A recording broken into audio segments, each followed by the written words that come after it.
حضرت ابو ہریرہ رضی اللہ تعالی عنہ روایت کرتے ہیں، نبی کریم صلی اللہ علیہ وسلم نے فرمایا، ایک آدمی کسی دوسری بستی میں اپنے بھائی کی زیارت کے لیے گیا تو اللہ تعالی نے اس کے راستے میں ایک فرشتہ بٹھا دیا۔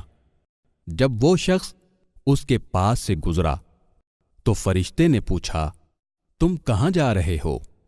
اس نے کہا، اس بستی میں میرا بھائی رہتا ہے، اس کے پاس جا رہا ہوں۔ فرشتے نے پوچھا، کیا اس کا تم پر کوئی احسان ہے جس کی وجہ سے تم یہ تکلیف اٹھا رہے ہو اور اس کا بدلہ اتارنے جا رہے ہو؟ اس نے کہا، نہیں، صرف اس لیے جا رہا ہوں کہ میں اس سے اللہ کے لیے محبت کرتا ہوں۔ فرشتے نے کہا، میں تیری طرف اللہ کا فرستادہ ہوں، اللہ تعالی تجھ سے محبت کرتا ہے جیسے تو اس سے صرف اللہ کے لیے محبت کرتا ہے۔ اسے امام مسلم نے روایت کیا ہے۔